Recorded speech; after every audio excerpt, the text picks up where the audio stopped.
नमस्कार, मैं प्रज्ञा। प्रयागराज महाकुंभ में कल यानी कि 29 जनवरी का दिन सबसे बड़ा रहा। बताते चले, मौनी अमावस्या पर स्नान के लिए रिकॉर्ड भीड़ प्रयागराज पहुंची थी। इसी के साथ ही 8 से 10 करोड़ श्रद्धालु प्रयागराज में रहेंगे।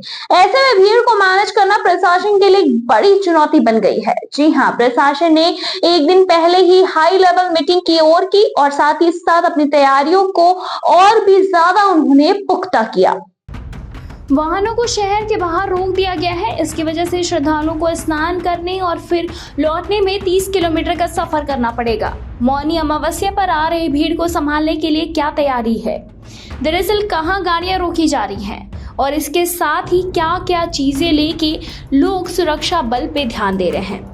दरअसल जिधर से श्रद्धालु आएंगे उधर के घाट पर स्नान करा के लौटाने की तैयारी। मौनी अमावस्या पर स्नान करने के लिए 2 दिन पहले से ही लोग कुंभ क्षेत्र में पहुंच रहे हैं। हालत ये हो गई कि प्रशासन को 2 दिन पहले ही 10 से ज्यादा पीपा पुल बंद करना पड़ा ताकि भीड़ जिधर से आए उधर ही स्नान करके उससे वापस भेजा जा सके। प्रशासन ने क्षेत्र के अनुसार ही घाट बांट दिए हैं, जैसे कि बिहार, उड़ीसा, बंगाल, झारखंड, छत्तीसगढ़ और पूर्वोत्तर के राज्यों से आने वाले श्रद्धालुओं को झूसी साइड ही रोककर इरावत घाट पर स्नान करवाने की प्लानिंग है। वहीं एमपी, गुजरात, राजस्थान, महाराष्ट्र समेत दक्षिण भारत के राज्यों से आने वाले लोगों के लिए अरैल की तरफ ही घाट बनाए गए हैं। कोशिश ये है कि कम से कम लोग संगम की तरफ आएं। इसी के साथ इस बार नागा संतों के साथ श्रद्धालु नहीं कर पाएंगे स्नान। जी हाँ, मौनी अमावस्या पर दूसरा अमृत स्नान था। इसी दिन सभी नागा साधु संत अमृत स्नान के लिए गए थे और इस बार प्रशासन ने बलियां बढ़ाई और लोहे की जाली लगाकर संगम के बड़े हिस्से को रिजर्व कर दिया था। बताते चले, 14 जनवरी को मकर संक्रांति पर पहला अमृत स्नान हुआ। संगम के बड़े बड़े हिस्सों को अखाड़ों के लिए रिजर्व कर दिया गया, बगल बलियां लगाकर जाली लगा दी गई। और लेकिन जब नागा स्नान करने के लिए गए तो भीड़ ने उन्हें देखने के लिए बल्लियों और जालियों को फाड़ दिया।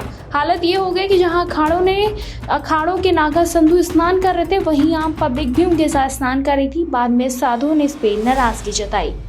हर घंटे सिर्फ संगम घाट पर 11 लाख लोग करेंगे स्नान।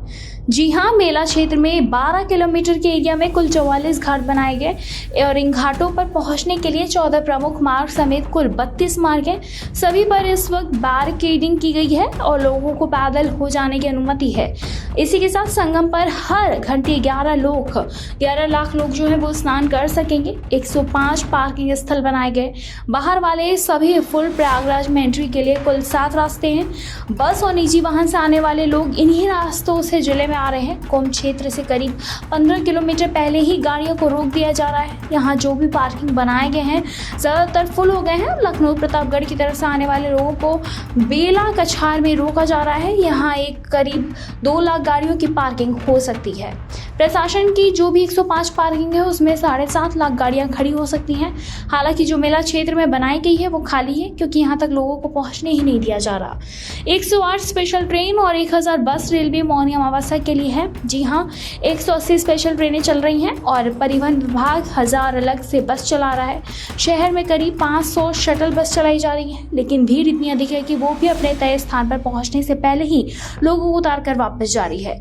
कई जगहों पर तो नोक-झोंक की स्थिति बन जा रही है। एक नाराज श्रद्धालु ने कह दिया, एक नेता के आने पर आप लोग सभी इतने ब्रिज बंद कर दे रहे हैं। आप सब लोग नेताओं को सर्विस दे रहे हैं, हम लोग कहाँ जाएं?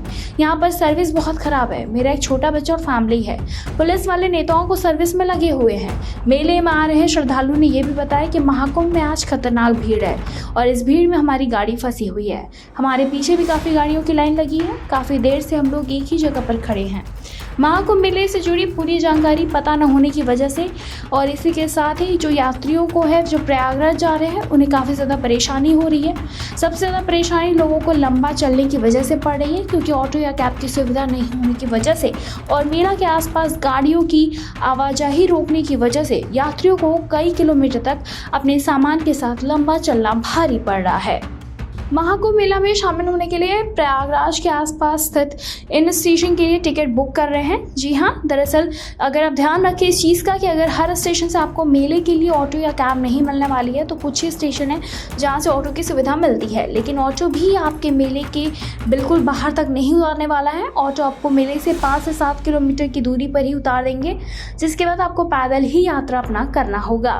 भक्तों को इस बात का ज़रूर ध्यान रखना चाहिए कि अगर आप शाही स्नान के दिन महाकुंभ जा रहे हैं तो आपको 10 से 12 किलोमीटर के करीब चलना होगा। ऐसा इसीलिए क्योंकि शाही स्नान के समय भीड़ ज़्यादा होती है, इसीलिए गाड़ियों की आवाजाही लंबी दूरी से ही रोक दी जाती है। इसके अलावा आम दिनों में आपको यहाँ से 4 से 5 किलोमीटर तक चलना होगा, इसीलिए अगर आप यहाँ जा रहे हैं तो सामान का ज़रूर ध्यान रखें। अगर हमारी स्टोरी से जुड़े आपके कुछ सवाल हैं तो आप हमें ज़रूर कमेंट सेक्शन में कमेंट करके पूछ सकते हैं। बताते चले कि प्रयागराज में कुल 10 लाख लोगों के रहने की व्यवस्था है, जिसमें कि 100 रैन बसेरा है। सबकी कैपेसिटी जो है वो अलग अलग है, यहाँ तक कि करीब 25,000 लोग रह सकते हैं।